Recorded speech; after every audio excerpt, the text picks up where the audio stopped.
Welcome back to Season 4 of the How We Can Heal podcast. My name is Lisa Danilchuk, and I'm a psychotherapist specializing in trauma treatment. I created this podcast because I'm surrounded by people who have dedicated their lives to navigating healing. There is so much wisdom in each guest this season, and my hope is that this show makes their important ideas and experiences available to you in a way that uplifts and inspires you. These guests and I have committed our lives to fostering health and joy in the world, even as we work through the impacts of trauma and face deep challenges. Let's dive into Season 4 and let's keep talking about how we can heal.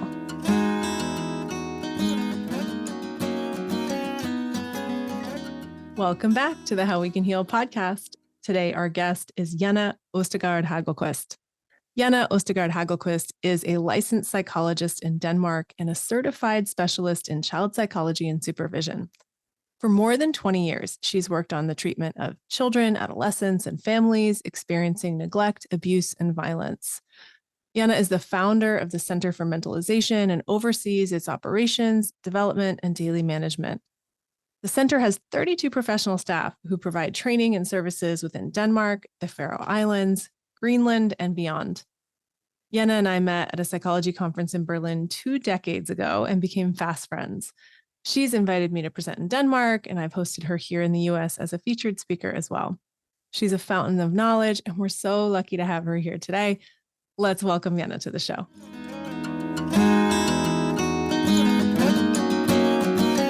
Welcome, Janne. I'm so happy to have you here.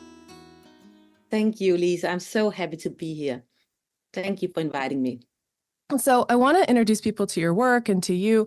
I'm curious, and I don't even know that you've told me this full story. What led you to doing work in trauma recovery and specifically mentalization? Yeah, it's a little long story, but I'll try to make it short. I started out working with the children who were sexually abused. And when I started working with these children, I was often told that when you're working with children that are that traumatized, they are so emotional damaged that you won't be able to do a lot of development, especially their empathy will be so destroyed that they'll never develop and be like normal people like you and me. Wow. And I was really quite depressed about hearing this theory because it didn't make sense to the things I saw with the kids I was working with. Yes. Because I saw kids who were fighting and kids who were actually developing and absolutely kids who had empathy. Yes. So I thought there's a lot more into it than not having chance to develop. And then I started reading about trauma, and I was very interested in the trauma theory and the theory about the plasticity of the brain. And I thought this really makes sense and helps, and it's very important knowledge to bring to the professionals around these kids.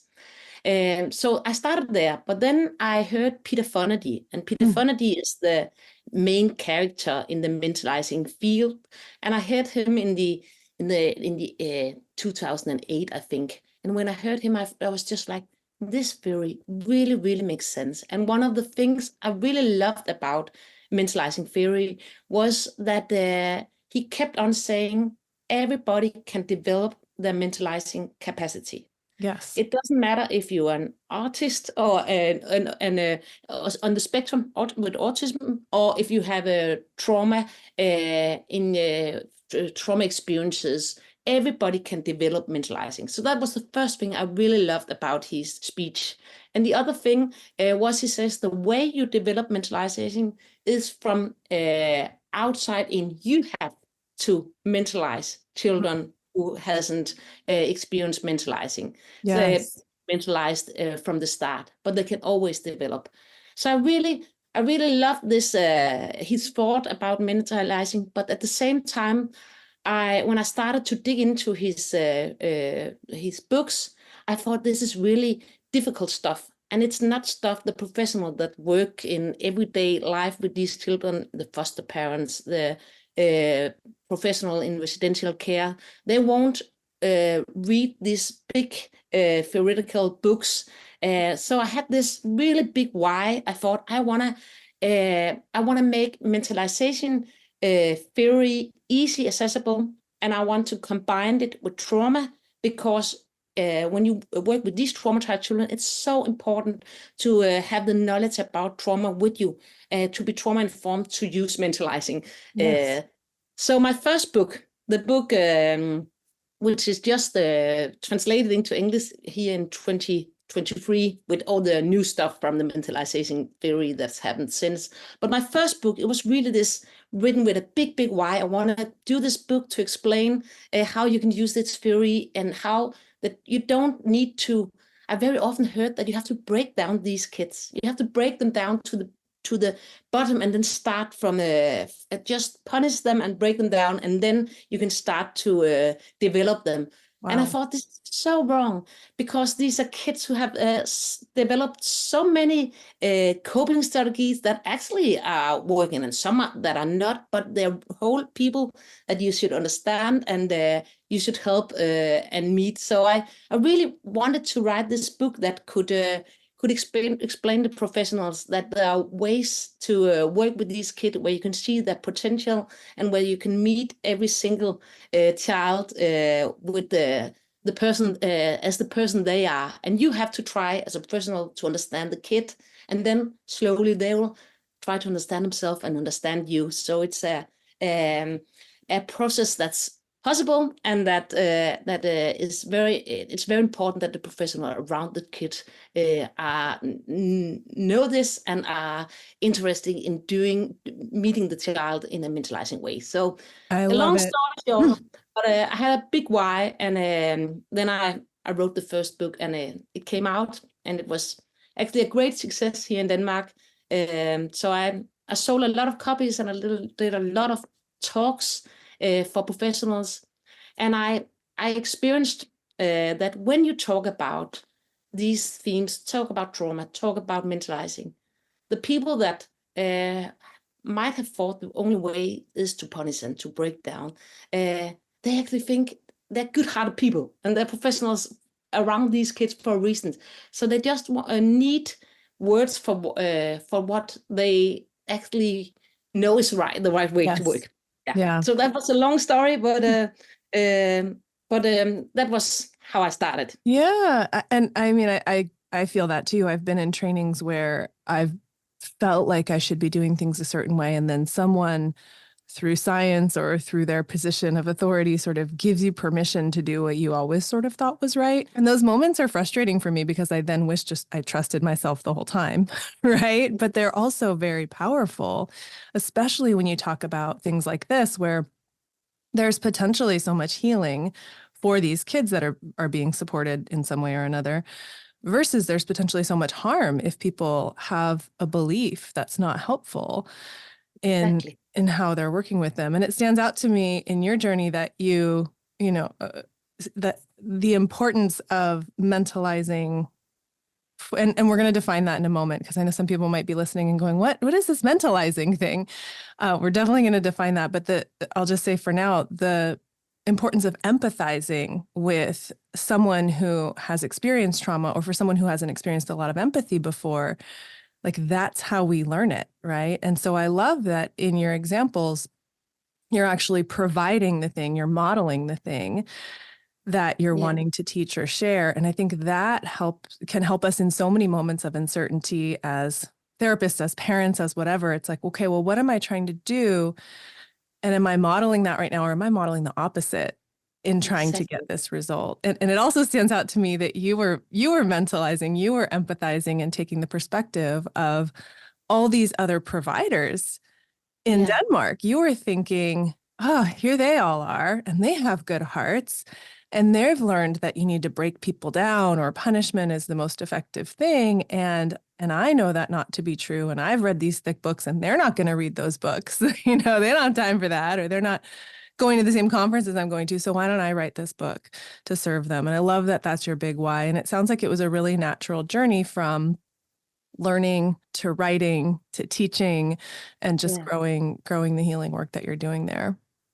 It makes it so much easier if you really have a purpose, and if you really think this is helpful for the children out there and for the professionals. And then it's very easy sometimes. It feels very easy. Yeah. Okay, so let's talk about it. What is mentalization? How do you define it? Please tell the story. Please tell the Justin Bieber story. First, I'll tell the Justin Bieber story, I promise you. First, I'll just say it is what it is. If we just define it, it's focus on mental states in oneself and in others, especially in connection with explanation of behavior. So that's a definition. And then the mental state you're interested in is that affects behavior is emotions, needs, goals, reasons, and thoughts. So that's a definition, and then I'll go through with the Justin Bieber story. And I always, when I read a definition, and sometimes like I'll write one and create it, but then I also think like if I met someone on the train tomorrow, like, and they asked you, what's mentalization? What would you say to them? I would just say it's looking at the mental states that's behind the behavior. The mentalized states that's inside yourself, first of all. What's going on in your mind? Your feelings, your thoughts, your needs, your goals. Just what is going on in my mind? And then thinking, having focus, what this imaginary process, thinking about what's going on in the other's mind. Mm-hmm. How can I explain the behavior I'm watching? Especially when you're working with traumatized children, you sometimes see behavior that doesn't make sense. And then you have to inform your understanding of the behavior with your trauma theory. Yes. So you think, okay, he's being very sexualized. Why is he sexualizing me in this contact? I'm his therapist. Yeah. And then I can use my knowledge about reenactment and trauma to understand, okay, he might think that's what I want from him. That's what he has experienced, that grown up hero wants from him. So I can try to understand why is he acting the way he is, but still using my theory to make sense of it. Does it make sense? Yes. And that changes how you respond to it too, right? Because you're not going to be punishing or respond. And a very important thing, it regulates your emotions.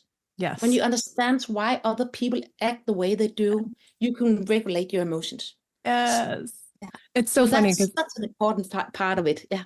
I've had friends where I'm like going through a breakup and they're like, how are you so calm? I'm like, I get it. I know why they're behaving this way. It sucks for me. I'm going to leave the relationship, but like, what else am I going to do? I'm not going to like get angry and throw things.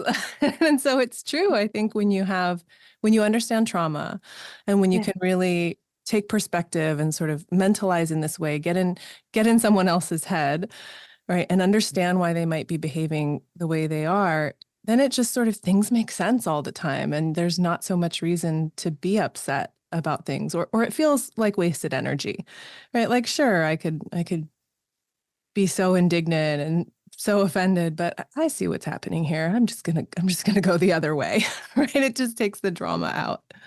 Yeah. And you use it all the time. You use your mentalizing capacity all the time. When you're with your partner, when you're with your children, you think, what's going on here? Why is he acting like that? And then you try, oh, he might be tired. Oh, he might be annoyed by something else. And you look into you think, what was going on in my mind? I needed to be understood in this situation, and I wasn't, so I'm a little bit sad or annoyed. So you use it all the time, this brain capacity, and you have to understand people and to live your daily life. Yes. Bring it on, the Justin Bieber story. The Justin Bieber story. It's an old story. It's from when my daughter was around 12, and she was so in love with Justin Bieber. And when it was my birthday actually, and I promised her to go and see a concert with Justin Bieber, and we slept on this hotel, and it was my birthday, and I had a little hope that she would wake me up and sing a birthday song or something. She said, "Mom, you have to wake up. We have to go to Justin Bieber concert now, because if we don't go now, he won't see I'm there, and he'll look at all the other girls. So we have to be there first of all. So we have to leave now." And I said, what about my birthday and a little brunch or something? She said, no, Mom, it's now. And she put a JB on my cheeks. And I just went with tons of other mothers with girls like her to the big place where Justin Bieber was coming. And we were there at 11 o'clock in the morning, and Justin Bieber came at 9 o'clock in the evening. So we had... This is your birthday. And it was my birthday, but it's getting... Ouch. Yeah, so we had a lot of time for mother-daughter conversations in all this afternoon and waiting. And my daughter had a lot of subjects she wanted to talk about with me about. She wanted to talk about my clothes. She didn't like that I'm wearing so many dresses. She thought it was embarrassing for her. Why couldn't I just wear trousers like the other mothers? And she would like to talk about the way I laughed. She thought it was a bit embarrassing, especially knowing that I went out teaching and knowing that other people heard my disgusting laugh. So she was like, could you please not stop laughing, Mom? That would really... She had a lot of nice subject like that she wanted to discuss, and I was just listening and saying yes, and I understand, but your mother likes dresses, but okay. But then I thought, okay, I'll also have to say something. So I said, Celia, I think when Justin Bieber, he comes on stage, he will know that it's your mother's birthday, and he will call me to the stage, and he will put me on in the middle of the stage, and he will sing "Baby, Baby." That's my favorite Justin Bieber song, and he will sing that for me. And my daughter, she was in shock. She was just like, "No, Mom, you're crazy." And she said, "You don't even know, it's not the right tour. Baby, Baby is from another CD. It's not this tour. Mom. Stop yourself." Okay, then I just gave up and just listened to all her talk. And Justin Bieber came and he started singing, and there was a lot of a small YouTube video clip about his childhood, and I was very, very tired. And then suddenly out of the blue came the song "Baby, Baby." And I just took my hand up and I started singing "Baby, Baby." And then my daughter, she looked at me and she started crying. And then I thought, this is not fair. It's my birthday. I've been listening to so much crap. I know she's a teenager, and I know she has to go away from her mother, and but at the same time, I've heard enough. Then I saw she these tears coming down on her cheeks, and I thought, is she crying just because I'm happy for 1 second on my own birthday? And this is not fair. And then I thought, okay, there's no way out of this. I have to tell my daughter about mentalizing. I have to teach her that I have feelings and thoughts and needs and goals, and I have to let her learn about the mentalizing theory. And then I thought, how can I learn her about this? And I really thought how to explain. And then the concert ended, and we were on our way out, and I was so ready to tell her about mentalizing and my feelings. Mm-hmm. And then she said, "Mom, was this also the best day in your life?" And I was just like, I didn't know what to think. And then I just stopped and I thought, what to say here? And then I started mentalizing a little bit. And I thought, what's going on in my mind? Because when you mentalize, the first thing is not to try to go to the other's mind. The first thing is going to your own mind. Because when you go to the other's mind, first of all, then you might misunderstand, or if you're a little angry, you'll get ideas of what's going on there. But if you start with yourself, so I just thought, if it was the best day of my life, no, it's not. It's my birthday, and actually I'm a kind of person who like balloons and flags and songs and a lot of attention on my birthday. So my needs this day was a lot more attention, and my feeling was being a little bit annoyed by all this talk about what kind of mom I should be, and my goal was actually just getting out of there and stopping this day. So just looking into myself, and I realized a lot was on stake. And then my daughter said, Mom, I got so happy in there that I started crying.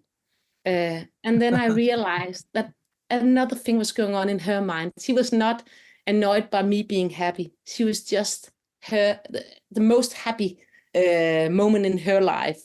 And all her goals was she was on top of all her goals and her needs.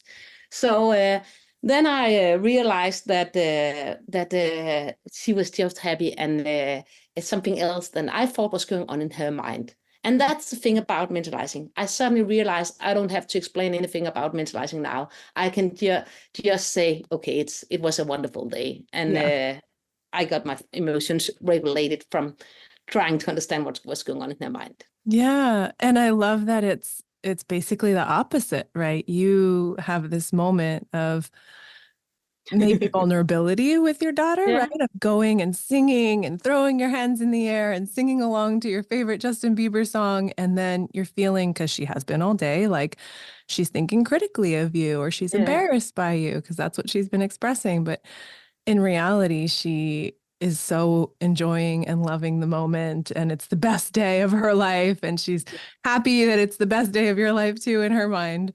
Right. So, yeah. And it stands out to me. And I love this story because in those moments of, would you call it, what's the language you use in mentalizing, like a failed mentalization or a mentalizing failure? Yeah. A mentalizing failure. Yeah. Or a disconnect, right? Where we think we know what the other person's thinking and we really don't.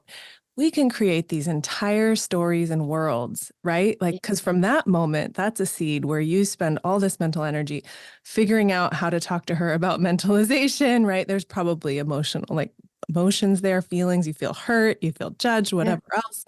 So we have this whole inner world that's responding to something that oftentimes isn't even true. Yeah, exactly. And So so that's very important part of mentalizing. That is trying to have an open mind, trying to not go with your first judgment or your first thought, really thinking, could there be other reasons for people's behavior? And really trying to look what's going on in my own mind now, and not only being, I don't want to, this is not fair, but trying to, I'm actually a little bit hurt. I'm actually a little bit sad, and I love birthdays, whatever.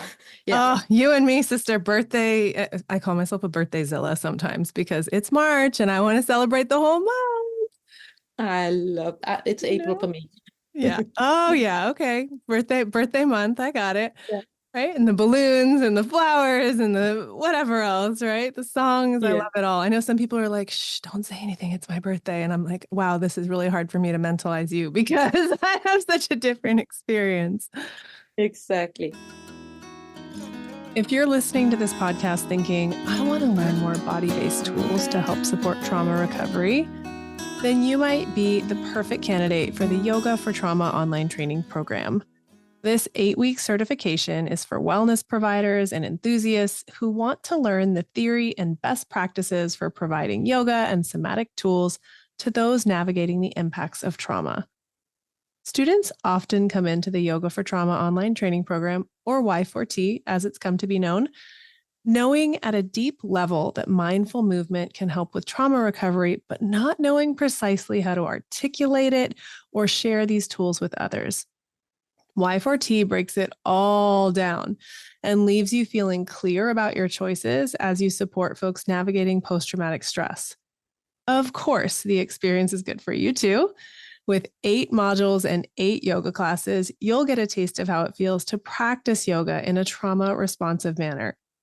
Head on over to howwecanheal.com/Y4T to apply and join the program today. Mention the podcast in your application for a special bonus. One more time, nice and slow. The website is howwecanheal.com/the letter Y, the number 4, and the letter T. Looking forward to seeing you there. So, how does mentalization relate to trauma recovery? For me, it's such an important part of working with trauma to know about mentalizing, because you can, there's 2 parts of this. One part is trying to be with a traumatized person in their mind. It's very often very difficult for them to be in their own mind. It's a a scary place to be in their own mind. So trying to walk into their mind with them and understanding how difficult it is and being really respectful for their boundaries and all the time looking at, are you with me? Okay, is it okay right now? That's one part, and having all this knowledge about trauma to inform you about what could be going on in the other's mind. That's where it's really help you. But another part, when you're working with trauma, it inflicts yourself. You'll feel stressed, anxiety. In many ways, you'll feel the pain of the traumatized people you're working with, and sometimes you'll be annoyed or frustrated and so on. So many things will go on in your mind when you're working with traumatized people. So important part about mentalizing work with traumatized is being interested in what is going on in your mind. And what is, when I'm working with the professionals, foster parents, really taking it seriously that things are going on. And you're not wrong when you get frustrated, when you get angry, when you think, I can't do this anymore. But you have to take care of all these feelings and all these things that's going on in your mind. You have to put words into them, and you have to share them with the other people around you. So there's many reasons why trauma and mentalizing fit so well together. And how would you connect it to dissociation then? I mean, we met at a conference for trauma and dissociation. That's where a lot of times this work gets even more complicated. There might be different parts internally that have trouble mentalizing each other. How do you bring this work to work with folks experiencing dissociation? I use it. It just makes so much sense, because when you are dissociated, it's very difficult for you to be in your own mind, and you slowly try to discover what's going on in your mind. When is it difficult to be there? When do you have to cope by not being in your mind, being in another personality, doing whatever? But it's really it's a kind of curiosity of what's going on in your mind, and then respectful curiosity, if you could say it like that, and an open mind about how is this for you. It can be, dissociation can be so different for different people. Yes. So it's just really trying to be curious and respectful about how is it for you, and how can we try to make sense of this together. Yes. What do you wish everyone knew about mentalization? For me, doing this journey with mentalization has been so helpful. And I think for my my work, but just as much for my private life. And I think it's where it starts. When you start using mentalizing with your kids, your partner, your parents, your friends, and when you get intense feelings, when you get frustrated about other people, when you then just try to think, what's going on in my mind? What might be going on in their mind? What's the reason why they're having this behavior? It's so helpful. So I think my biggest wish was that if everybody was really curious about why am I acting the way, why am I acting the way I am, and what are other people acting the way they are. I think for me, it has been so helpful, and I think it could be helpful for many people. And it makes me think of two clients that I've worked with for a long time. One who has gotten so much better at this over the years and how it impacts her life, right? How, like we were saying, because she can self-regulate and understand what's going on, and then she can sort of try to understand what might be going on in the other person's world. It just takes away moments of confusion, of conflict, of hurt. Like there were so many when we started working together, and there are so many fewer now, right? It's not completely gone, but it's really changed her experience of life. And I think of another client who struggled with this so much with her family. Like the narratives were so strong of what they think. And I did this, I'd have to always ask, like, did they ever say that to you? Like, what made you think this? What made you feel this? And definitely like being very honoring of her feelings and her thoughts about her family, but then wondering, as you do when you don't see the whole family and when they're, spread out across the globe, like, what would they say if they were here? I feel like I might get a very different story, right? You start to get those feelings. And so I feel like this process and perspective taking, empathizing, pausing, figuring out, why am I, in this experience, why am I so angry, or why am I so hurt? And then what might that other person have been feeling or thinking in order for this to happen? It's sometimes a process I feel like people want to skip over because they're so in the emotion of whatever it is and they want to process the emotion. And so for me as a therapist, sometimes it can be challenging to like, oh, okay, like I really want to honor how you're feeling. And I also want to hold some space for, like, if you had been my client after your Justin Bieber concert, and you hadn't gotten the information from Celia yet that she was so happy, like I would want to honor, yeah, you deserve, it's your birthday, come on. But sometimes it's hard to get there, right? To get to the place where people can really suspend an assessment or of a situation or of someone else. Yeah. So I hope, we can all practice this and continue it forward, because I think there's so many things in the world that are very dysregulating and very upsetting that if we were all really good at this, just wouldn't even be issues, right? Like they wouldn't even be wars. No. Yeah. So what are new themes that are emerging in your work? I know how many books have you written now? Is this your number 4? This is number 3 in English, but I have 9 in Danish. 9 in Danish, and this is number 3 in English. Yeah. So the most recent one in English is Mentalization with Neglected and Traumatized Children. Holding it up for those of you on video. If we were in my office, I would also hold up. Do you have the other one there? The one that was red, white, and blue? I have Mentalizing in the Family, and then I have the Mentalizing guidebook, the one with there's also lots of models in this. I really try to keep it simple and have a lot of models. So talking about how to regulate emotions and so on. So it's easy to use with your clients, and you could use it with the theory you use already, and maybe just get inspired and use some of the models. Yeah, I love the models that you use. They're very approachable. They're very understandable. I also love, especially because these are like textbooks in some ways too, right? Like when you're going through a book like this and then you see something, I'm a very visual person. It just helps things click. It helps me explain things to other people. So I just want 9 books in Danish. Wow, I didn't realize you had written so many. I want them all in English. Some people are knitting. I'm just writing. I just love it. But my last 2 books, they were about mentalizing in the school and mentalizing in daycare. Yes.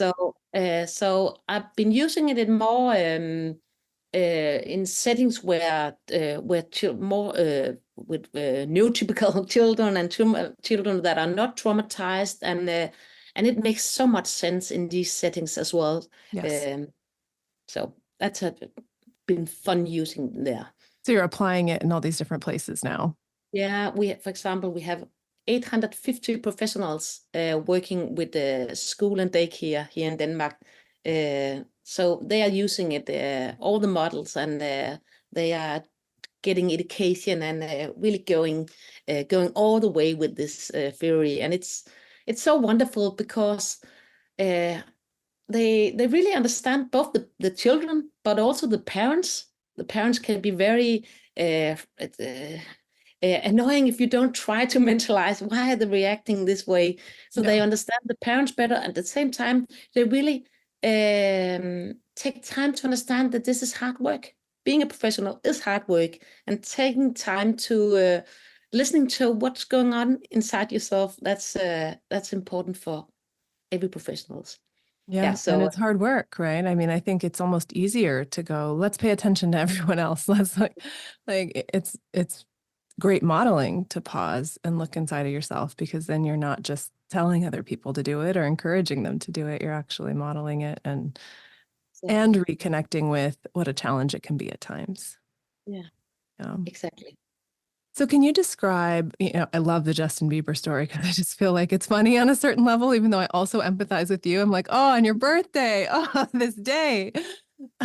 She's 23 now. She's not an adolescent anymore. She's a wonderful grown-up young woman. I'll just have to tell people who have young to adolescents, just wait, it'll be better. Mentalize. There's so much going on in these brains when they're adolescents. Try to understand it. Try to be calm and mentalizing and still taking care of your own boundaries in a way, then and be there. Then you'll have wonderful grown-ups later on. It's not forever. Does Celia remember the story? Have you talked about it with her? Actually, I just told her today. I said, "Oh, I'll tell the Justin Bieber story," and she laughed and she said, "Oh, I remember, Mom." I just remember when I went and visited you all in whatever year that was, 2014 maybe, just jumping on the trampoline with your girls while you were inside doing a body scan. And then you came out, or afterwards you said, I could just hear you all laughing in the background. It was the best background sound for, a deep relaxation. And so now I always remember when I think of them, I think of how fun that was just to be out there in the backyard jumping on the trampoline. They really remember you. They had so much fun. 23. Oh my goodness. Happened so fast. So I was starting to say, I love the Justin Bieber story, and right, that's not necessarily about trauma, right? So can you give us an example of a time when this really worked, when there was a success story, when mentalization really worked within treatment, or someone who was recovering from trauma was having a tough time, and you found that this paved the way through? I would imagine you have a million stories that are long and complicated, right? Because this type of work is that way. Yeah, I don't think I'll mention one. I'll just say I worked with a lot of kids and adolescents who were sexually abused, and I had the privilege to follow them being older, and many of them are in the 20s or close to 30 today, and I have used this theory all the time with them, and I haven't. One of the very important thing is I was not alone. When you really have to have success stories with children who are traumatized, you can't do it on your own. You have to, all the people around the kids, you have to work together. So I have actually a lot of great young people who had a lot of problems when they were in their teens, a lot of worse problems than my girl and Justin Bieber. They were self-harming. Because they were sexually abused, many of them were reenactment and having really self-destructive experiences with sex and with people doing harmful things to them. But the thing is, when you're doing mentalizing treatment, it takes time. Especially with this group, it takes time, and you have to be like, it takes a village. You have to be a lot of people around these kids. You have to be the foster parent, the social worker, the teacher, and you have to work mentalizing together. So you have to mentalize the kids, mentalize the trauma, but you also have to mentalize each other, because sometimes you go in different directions, and sometimes you think, why are you so pushy about the school things? Could you just relax a little bit because he's having such a hard time? And you have to understand, he's a school teacher. He wants to be to have her exams. You really have to mentalize everybody around a kid to have success. Also the biological parents, maybe the parents who sexually abused, who have been neglectful to the child. You have to really mentalize around the child, as well as a child that sometimes do things you think, this is not good for you. This is harmful, and you have to stay there, believe in them, help them to try to understand why I'm acting like this. You might not be able to understand their behavior, but they don't do it either. They can't explain to you why they are meeting with this old sugar daddy when they have experience with sexual abuse. Why you think, why are you doing this? It's such a stupid behavior, and they can't explain themselves. So a big part of it is trying to help them to understand what are the reasons why I'm acting this way. So doing this, I've experienced with so many kids, but being there, staying there, and trying to help them to understand their own behavior and trying to make sense of their behavior, trauma informed, then I really experienced having many success stories. Yeah. There was not one, but I have a lot of the kids I know are well in their lives today, and they might have difficulties, but still their parents, they have educations, they have what I would say is good lives. Yeah. And a lot of things stand out to me in what you just described. There's not only, helping the youth themselves as individuals reflect on their behavior or hold space for it, even like, I might not understand why I'm doing this, but there is some reason. Let me be curious about it, right? And then you're there doing that with them, and you're there taking care of yourself, checking in with your own emotions, because as you said, when you're with someone that's in pain, that can absolutely be something that you experience as well alongside them, just watching them hurting, or sometimes it's directed at you. Sometimes it's just hearing the stories, right? So you're taking care of yourself. You're encouraging them to, understand themselves. But something you said stood out so much and made me think about a handful of environments I've been in, which is mentalizing the other professionals. I've been in a lot of collaborative teams around youth, and I've said to other friends and family and close colleagues, like, the work with the youth is not what's hard. They're like, wow, oh, you work in a jail or in a juvenile hall or in this school, that must be so hard. And I'm like, the work with the youth isn't hard. The work with the other professionals is really hard. And I think because we're not necessarily focused on mentalizing each other, and the counselor or the psychotherapist angle is very different from the probation, from the education, from the parents, from the legal. And we don't tend to have a ton of time together in those groups, like maybe one meeting a month, if you're lucky, with all those people. And so the time and the space to really understand each other is so important. And I think this is probably evolving and changing, but I don't think we're always prioritizing that, right? There's still like a pull to pathologize the behavior of the child, whether that's in a punitive sort of legal way, or that's in a diagnostic way, right? Like putting them in a box. And so it's a lot, right? And when we're looking for these stories of success, it's so many moments and so many choices and such a long-term investment in connection and understanding, and in deepening that understanding, right? Because we can't just go off of our first reaction. We need to really sit with and understand and build those relationships. Yeah. So is there anything you've learned recently that's changed the way you think about trauma and healing? It's a good question. I was trying to the first thing I was thinking is, there's so many difficult things going around the world today, and I think the importance of transgenerational trauma going in generation, how long time it takes to heal trauma, and the importance of doing the work to heal, if history shall not be the same again and again. That makes me a little sad sometimes, but it's just you have to keep going, but you have to really know this is not finished. If you don't work with it, it will start up again and again and again. So that's a difficult thing I have learned recently, and which made me a little bit sad. But I could think mention a good thing as well. So I've been working a lot with people on the spectrum, people with autism, and I've learned how much mentalizing can be used with this group as well.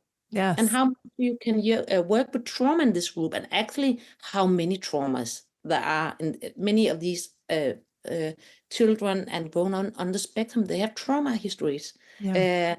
So you asked if there was something I was special I've learned, and that is you can use mentalizing, you use trauma knowledge in working with people on the spectrum. And especially an important thing I've learned is sometimes you think that people with autism, people on the spectrum, are not able to mentalize. They are just a little bit more slow sometimes. So it's and sometimes they're a little more concrete. So you have to work. There's like these balances in mentalizing. You have to have knowledge about the balances, but there's hope, and it's important work to work with trauma and autism.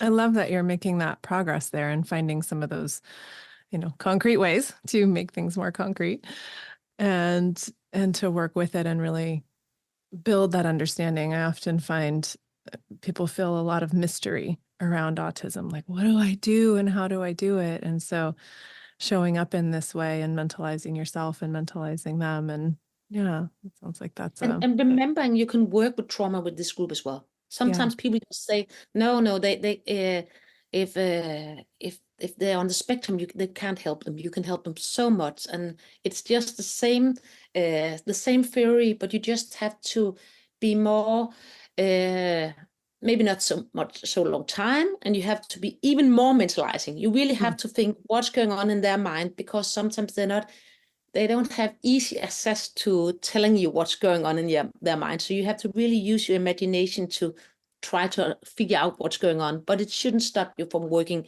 with healing trauma with this group as well.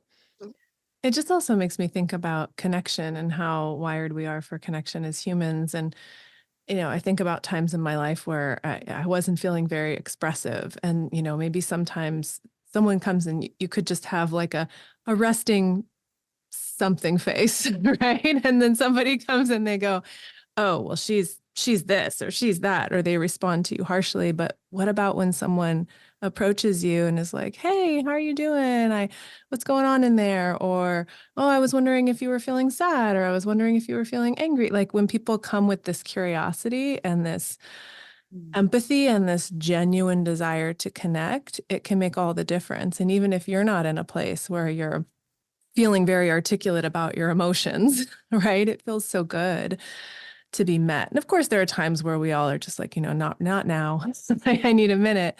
But I just remember there's such a stark difference between someone who just assumes they know what's going on and reacts to it, especially if they react to that in sort of a bristled way or in a harsh way, versus someone who sees, oh, something's going on here. She's maybe having a hard time. Let me get curious about it.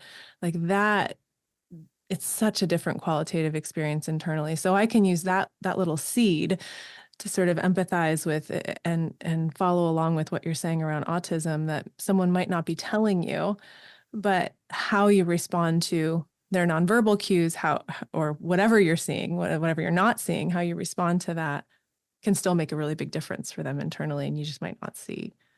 Yeah, exactly. I did want to say one more thing, because you said intergenerational trauma. There's not a lot of research on this, but there is some on intergenerational resilience as well. And so when I'm working with people and they're really deep in the intergenerational trauma piece, one thing that I've seen bring a little bit of that lightness and hope is the truth and the memory that the work that you do is also paving a new path, right? And even if there was trauma in your family and, through the generations, what are the themes of strength or of, moving through, healing, overcoming, continuing on? Like, what are the tools that you were taught that actually have contributed to your resilience, and just identifying those alongside. Sometimes there are some things in the middle there that are like unhealthy ways of coping, right? Or just sort of unconsciously reacting or responding. But what I find is, yes, we can work with intergenerational trauma. And if we look for it, there's often too some forms of intergenerational resilience we can identify and honor and carry. And I feel like that balances it in a way. It sort of lightens the load. It does. And it gives you hope. It Yeah. really, yeah. And we need hope. So that's, yeah. Which leads me to one of my final wrap-up questions. I have a couple more questions for you, but let's go to this one now. What brings you hope as you do this work? Working with people. I'm always so amazed of how people how they have resilience. How I've seen so many people have experienced terrible trauma, and children experience terrible things, and seeing how they cope and how they fight and how they, with a little help, and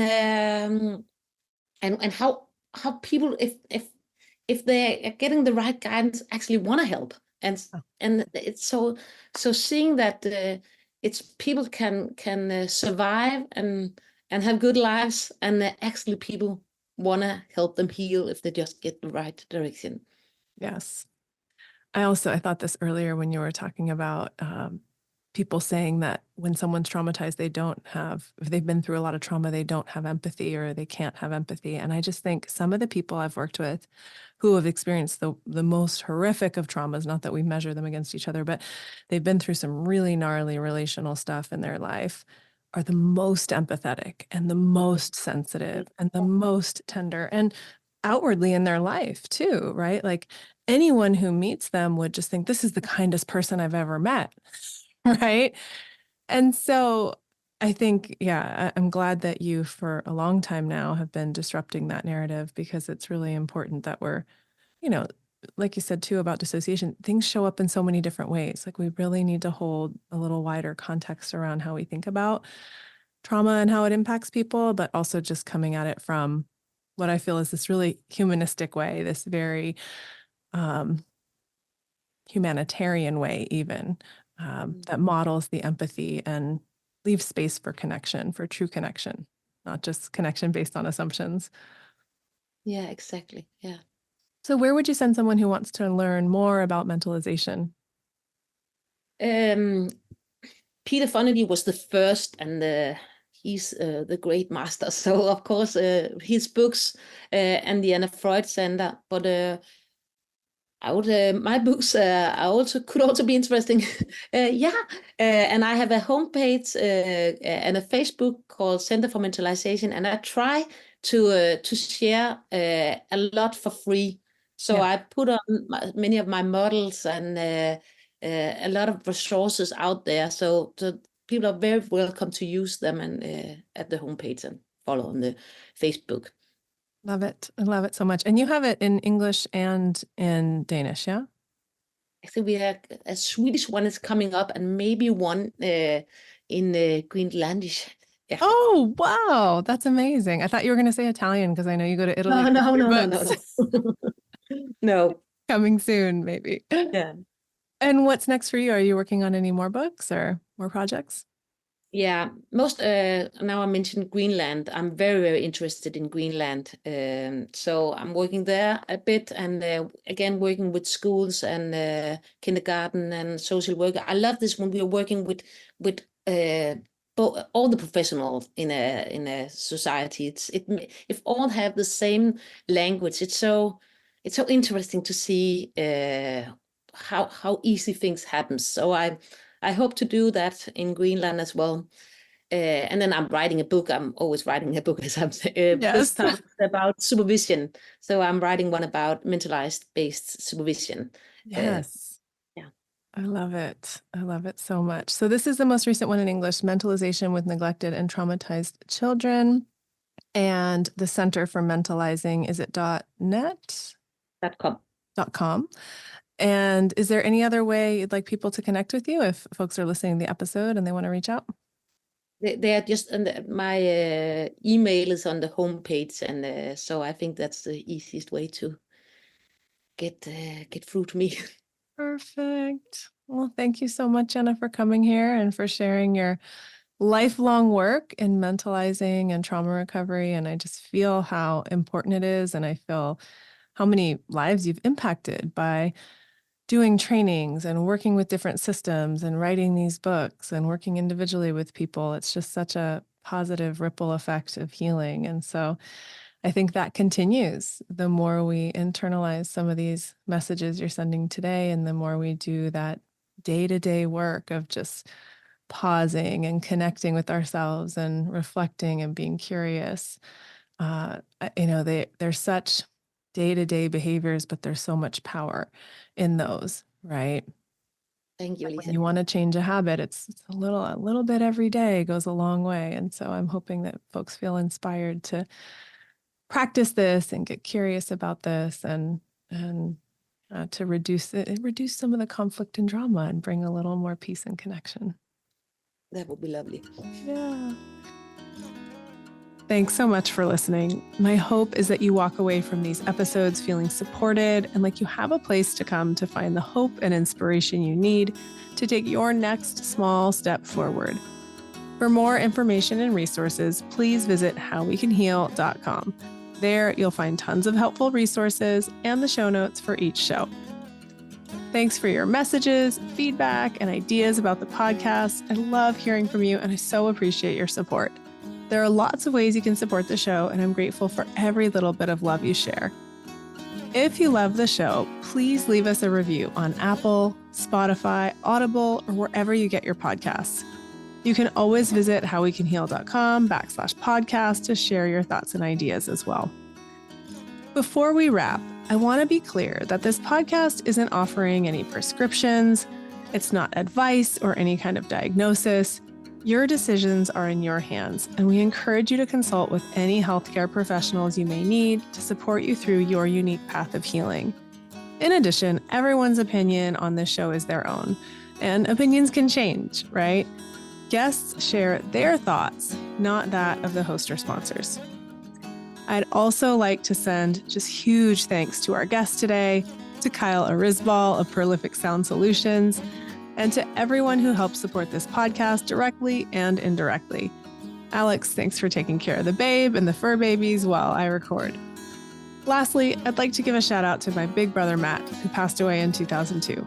He wrote this music, and it makes my heart so happy to share it with you here.